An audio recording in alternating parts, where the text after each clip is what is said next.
Bonsoir à tous, vous êtes sur Monaco Info, soyez les bienvenus dans ce journal. Et à la une, ce samedi 16 mai, Nyck de Vries remporte le premier des deux e-prix de Monaco. Le pilote néerlandais, parti en deuxième position, a devancé le néo-zélandais Mitch Evans. Nous reviendrons sur toute cette journée avec l'un de nos commentateurs. Vous entendrez la réaction à chaud du grand vainqueur et juste après, nous vous donnerons rendez-vous dans la Fan Zone, le village du e-prix, ouvert gratuitement au public.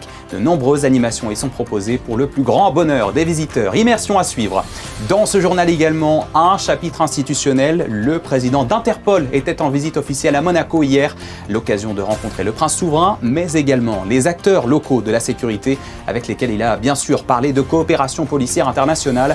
Lucas Philippe reviendra avec nous sur sa visite. Il sera notre invité exceptionnel ce soir. Et puis nous finirons sur une note apaisante. Hier, l'auditorium Régnier 3 a accueilli un jeune prodige suédois du violon pour un concert de musique de chambre avec des membres de l'OPMC. Évidemment, c'était grandiose. On vous y emmène à la fin de ce journal.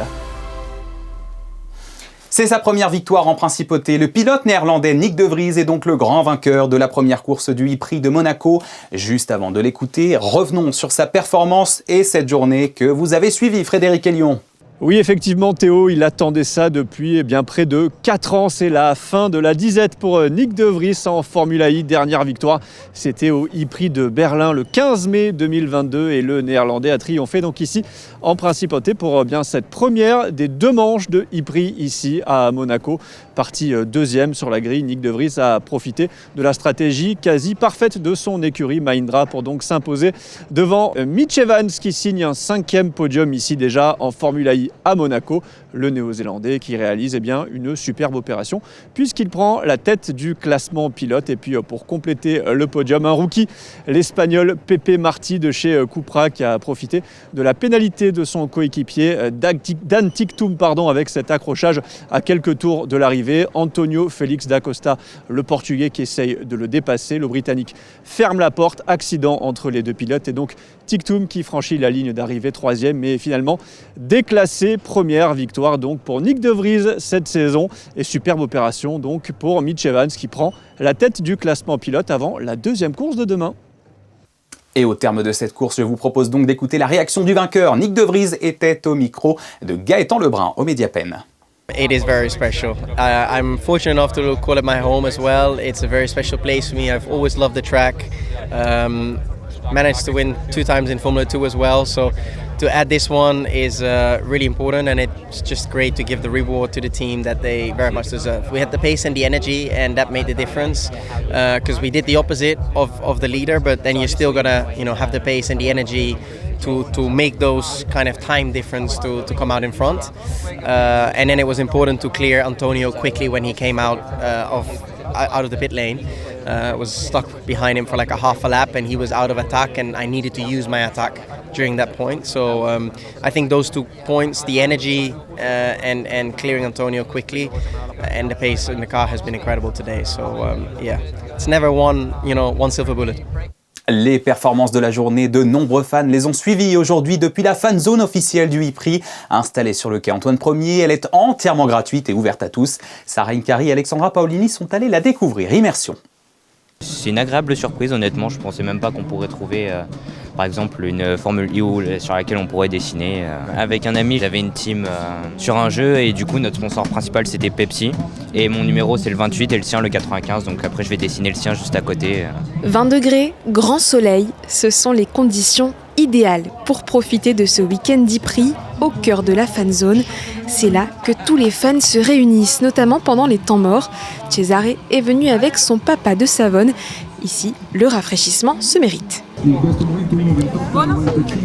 Molto.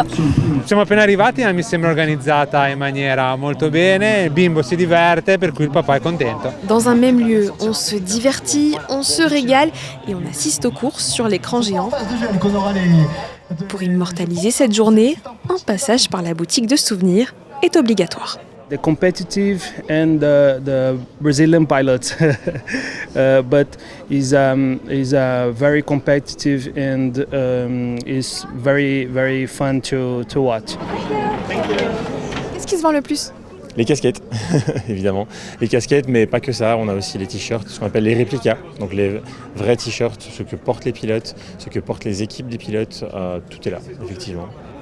Pour les plus grands fans, des ateliers créatifs. Per la mamma. Mais ne vous fiez pas aux apparences. Entre les gommettes, le maquillage et les perles, la compétition n'est jamais bien loin. J'aime les voitures quand je fais pas d'ski dedans. La fanzone, ce sont de nombreuses activités, dont celle-ci, la principale, le simulateur. Si vous aussi vous voulez essayer, c'est encore ouvert demain, de 9h à 19h. Moi j'y retourne, j'ai besoin d'entraînement. Oui, attention, ça c'est le mur, Sarah. Allez, toute autre chose à présent. En novembre dernier, Lucas Philippe était élu président d'Interpol, la célèbre organisation de coopération policière internationale qu'il connaît bien, puisqu'avant ça déjà, il était délégué du pôle Europe au comité exécutif à Lyon. C'est maintenant le 3e Français à diriger toute l'organisation pour une durée de 4 ans. Il a promis de rendre cette dernière encore plus opérationnelle dans un contexte criminel international, vous le savez, très tendu actuellement. Dans cet objectif, il était en visite officielle hier à Monaco et nous a accordé une entrevue exceptionnel. Rejoignons-le sur notre plateau.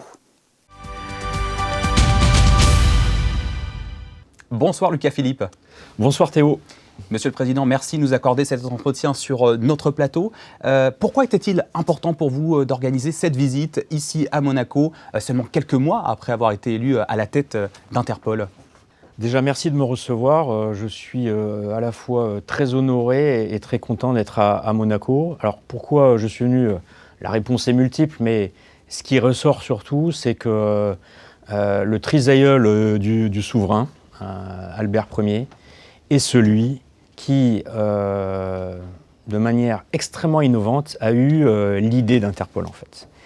En 1914, il a réuni des chefs de police, une quinzaine de pays, et il a posé les fondements et les valeurs de ce qui est devenu Interpol, en se disant il faut que les polices du monde entier se réunissent, partagent de la donnée, aient une manière standard de communiquer, forment les cadres. Et en fait, aujourd'hui, en tant que président, mon objectif, en fait, c'est de moderniser cet esprit originel, vous voyez. Donc venir ici, en fait, c'est fondateur. Et donc, je suis content de venir à Monaco pour parler à la fois du passé et aussi essayer de se projeter sur le futur, en ouvrant les réflexions sur les possibles, voyez-vous. Alors justement, 1914, ça a été l'acte fondateur un petit peu d'Interpol. Pourtant, Monaco est État membre depuis seulement 1950. Oui, et alors, il y a eu des séquences. 1914, c'est la première réunion des chefs de police judiciaire. Donc ça a donné un peu le ton enquête, vous voyez, au début sur cette organisation. Après, il y a eu la guerre. Donc l'organisation s'est créée en 1923 à Vienne.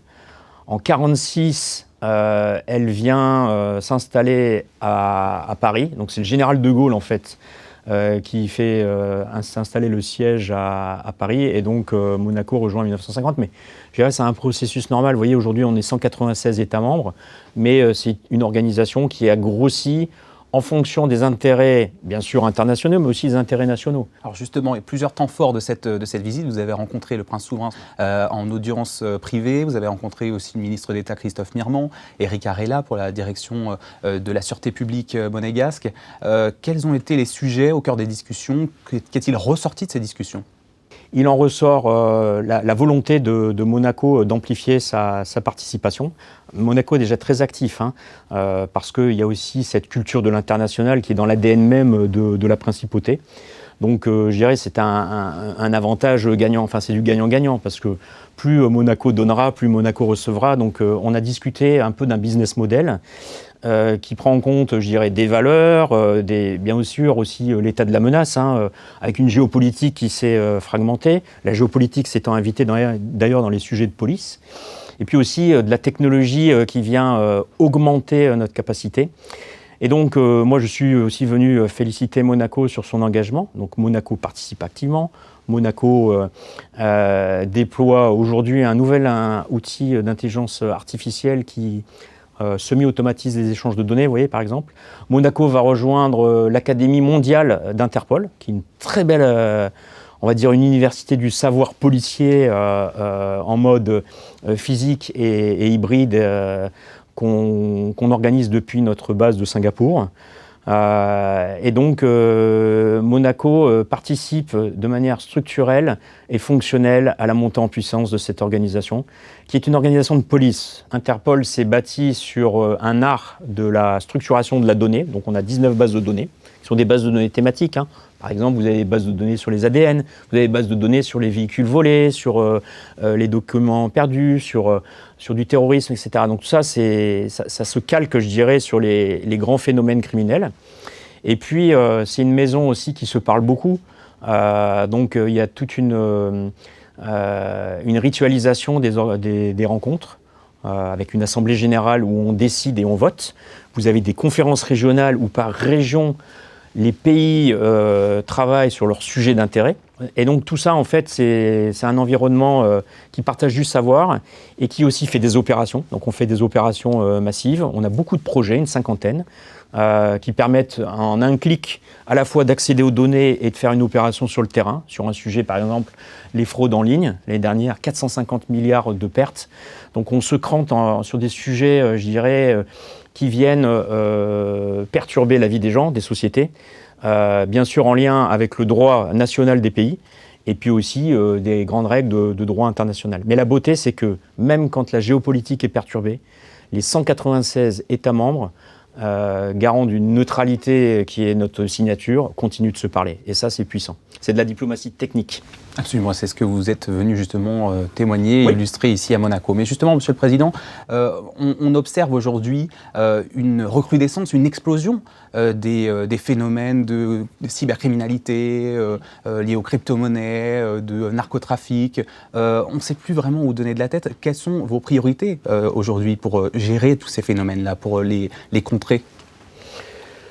Votre question, elle est très complexe. Donc déjà, il faut un plan. Donc le plan, déjà, c'est de s'assurer que tous les pays sont embarqués. Ensuite, l'état de la menace, l'état des risques, on l'a. Déjà, on le fait nous-mêmes. Et puis, on compile ceux qui viennent de toutes les organisations, les agences. Donc, on fait cette synthèse et on discute entre nous. Et après, il s'agit de trouver des fonds, de monter des mini-coalitions, d'aller sur le terrain, d'analyser les phénomènes. Donc, puisque à chaque fois vous faites une opération, donc par exemple récemment on a fait une opération contre, vous savez, les brouteurs, tous les escroqueries en ligne. Tant que vous n'avez pas lancé l'opération, vous ne savez pas tellement ce qui va en ressortir. On analyse, on fait des opérations mondiales, on partage du savoir et après on débriefe. Mais ce qu'on ressent nous, c'est que le terrorisme reste au même niveau d'intérêt qu'on a toujours eu en fait, puisque c'est un sujet en fait qui irradie tous les autres. Mais on a élevé le sujet du crime organisé, qu'on considère plutôt comme un sujet de crime très organisé à un niveau de société, à un niveau politique. On considère que le crime organisé aujourd'hui vient déstabiliser des modèles et donc on a mis l'accent sur à la fois bien sûr la cybercriminalité qui est associée à cette polycriminalité, mais aussi on continue de travailler sur les grands trafics qui viennent perturber profondément la vie des citoyens dans les États. Et il y a le sujet de la criminalité financière aussi, qui est un sujet qui nous intéresse, qui s'est extrêmement structuré.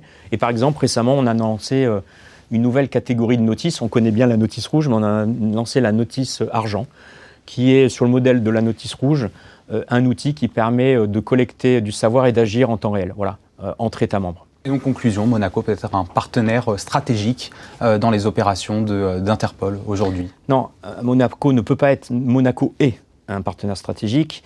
Monaco est un partenaire stratégique, comme sont aussi beaucoup d'autres partenaires qui, à la fois, voient un intérêt pour je dirais au niveau national, au niveau régional et au niveau international, à partager de la donnée, éviter des crimes aussi, puisqu'il y a le sujet de la prévention, qui est non détachable de celui de la répression. Et puis aussi, montrer que cette communauté policière, en fait, elle fédère des États, elle contribue à une diplomatie technique, parfois transactionnelle, mais une diplomatie, et surtout, elle embarque les jeunes générations. Donc, il n'y a pas de limite, en fait. Le sujet, c'est le faire, voilà.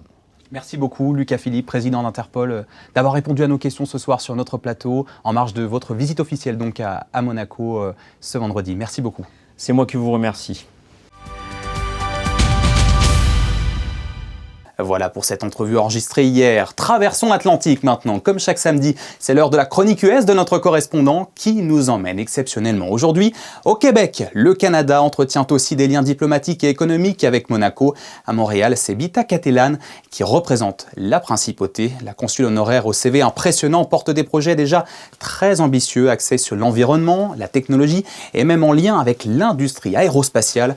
Bastien Bory l'a rencontré, voici son portrait. L'espace n'a plus les mêmes locataires. 50 ans après une mission Apollo entièrement financée par l'État américain, la privatisation de l'orbite terrestre est une réalité industrielle. Et dans ce marché spatial mondial qui devrait peser 1000 milliards de dollars d'ici 2040, des firmes comme Axiom Space ont déjà pris le relais des gouvernements. This is a very, very exciting time for the space economy. For Axiom Space, we are building the world's first commercial space station that will eventually succeed the International Space Station. We're also building, designing, and will be delivering the next generation spacesuits to NASA for the Artemis missions to the moon. So the first astronauts that land on the moon will be wearing Axiom spacesuits. We've developed very constructive relationships with many of Monaco's growing innovative space community.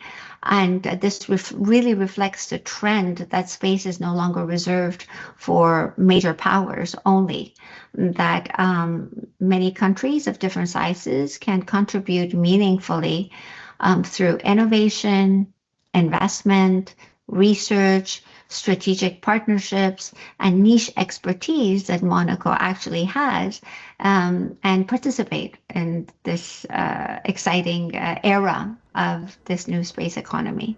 Car l'aventure spatiale moderne dépend désormais de deux carburants immatériels, le code informatique et la recherche algorithmique. Le Canada en est un des 5 meilleurs marchés mondiaux et ce sont de logiciels québécois dont dépend la maintenance des infrastructures des missions lunaires Artemis. Montreal, and specifically where I am based, is sitting at the intersection of aerospace, artificial intelligence, advanced research, and a very highly specialized and highly educated international talent. And it creates a very unique position internationally for these various sectors and for Canada to be able to compete in a commercial and global world. And I see these niche expertise technologies that are being developed in Monaco, and I do believe that we have to create a pathway for these companies to communicate with each other and to explore possibilities of collaboration.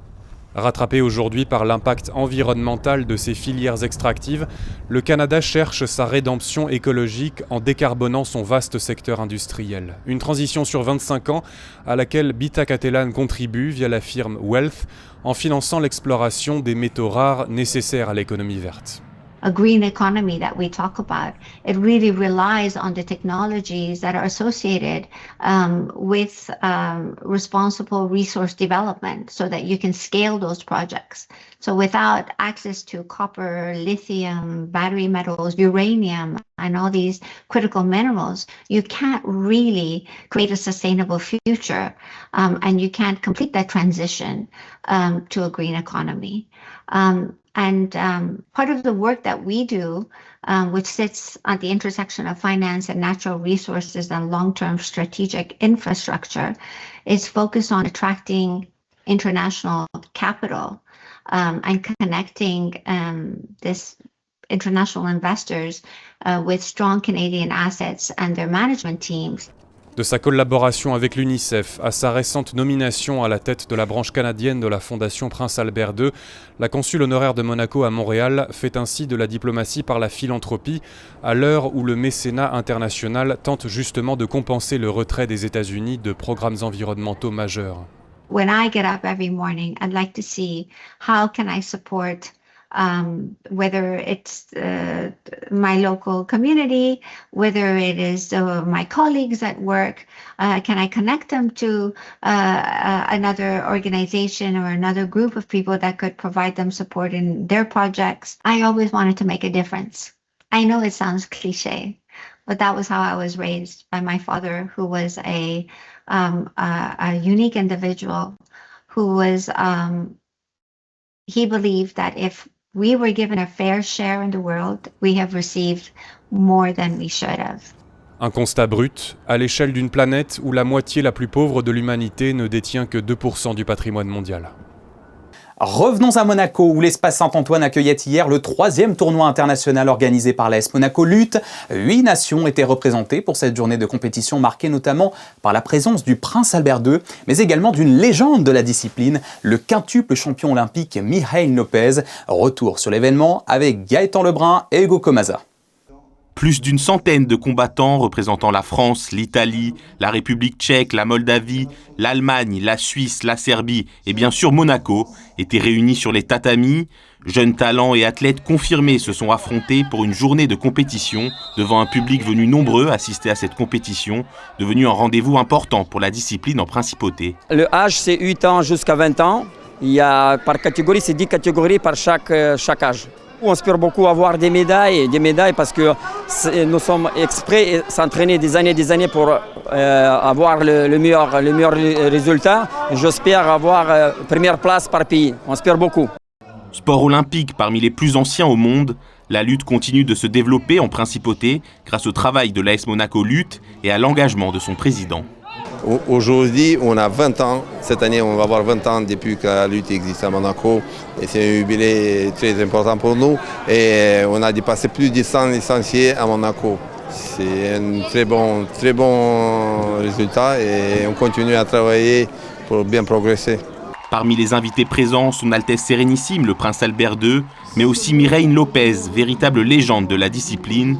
Le Cubain quintuple champion olympique a animé hier une masterclass avec les jeunes lutteurs venus de tous les pays. Nada, en sí es una clase magistral donde estamos intercambiando con estos jóvenes que están empezando lo que es el deporte de la lucha, a la vez haciendo mi función como embajador del deporte de la lucha. Creo que es algo motivacional para todos estos jóvenes el poder estar en estos momentos compartiendo como un atleta de la magnitud en la cual soy yo, 5 veces campeón olímpico. Para ellos un orgullo el poder tener en su deporte un atleta tan extra clase como es el caso mío, pero no, contento de poder, como decía, interactuar, hablar, decirle, contarles de mis historias en las cuales fueron 32 años de carrera deportiva y creo que es mejor uno poder contárselo a ellos mismos en vivo y poder disfrutar cada momento con ellos. Un événement qui confirme Monaco comme un lieu de rencontre incontournable pour les passionnés venus des 4 coins du monde. Musique, l'Auditorium Régnier 3 a accueilli un nouveau concert hier soir, concert de musique de chambre. Il était consacré aux œuvres du compositeur allemand Johannes Brahms et c'est un jeune prodige du violon qui les a interprétés, le Suédois Daniel Lozakovich, accompagné de 5 membres de l'OPMC. Et autant dire que ça valait le détour, le public les a applaudis debout pendant 10 minutes à la fin. Regardez le reportage de José Sacré avec Camille Caloni et Clélia Renaud.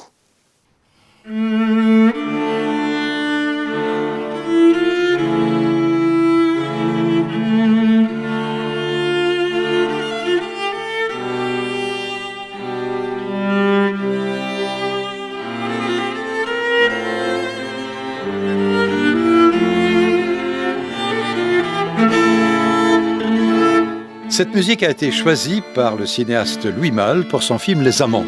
C'est le sextuor à cordes numéro 2 en sol majeur de Johannes Brahms au programme du concert de musique de chambre proposé vendredi 15 mai par les musiciens de l'Orchestre Philharmonique de Monte-Carlo avec en invité d'honneur l'un des plus talentueux violonistes d'aujourd'hui, Daniel Lozakovich. À ses côtés, Sybille Duchesne, violon, François Duchesne et Raphaël Chazal, alto, Florence Leblond et Alexandre Fougeroux, violoncelle.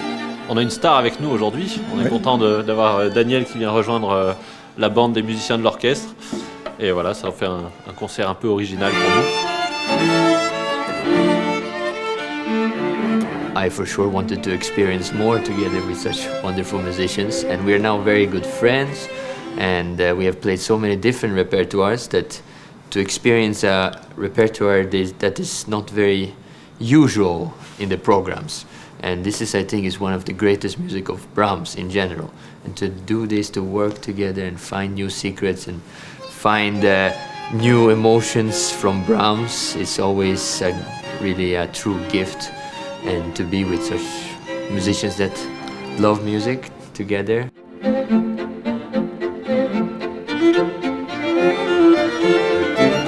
Pourquoi la musique de chambre, vous y tenez à ce point? On appartient à un tout, on fait partie d'une collectivité, on est moins mis au devant. Il y a une exigence qui est un petit peu différente dans le fait, en tant que musicien, de devoir se fondre dans un groupe, de faire partie d'une unité. Et la musique de chambre développe d'autres capacités instrumentales, d'autres manières de s'exprimer, d'autres libertés aussi, et d'autres contraintes de s'adapter les uns aux autres. On n'a pas un chef d'orchestre qu'on a à suivre, on est tous un petit peu leaders de notre part et tous interdépendants, mais d'une manière assez différente. Donc c'est un travail qui est assez exigeant, qui prend du temps. Et qu'on aime bien faire. Voilà, c'est important de garder ça en nous, ça fait partie de notre métier de musicien et ça nous change du quotidien de la vie d'orchestre forcément.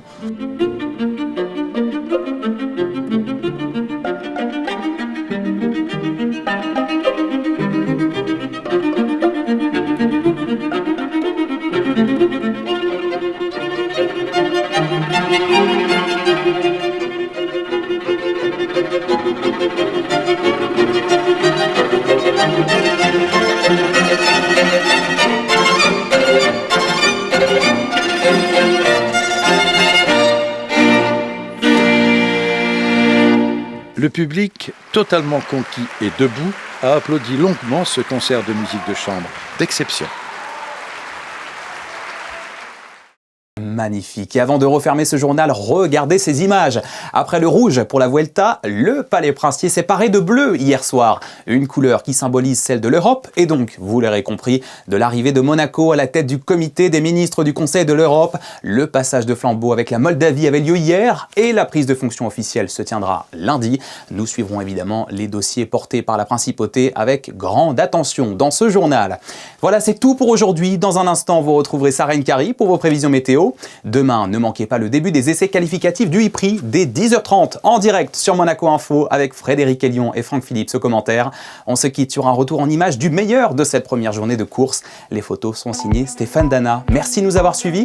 Très belle soirée sur Monaco Info et je vous dis à demain, 18h30.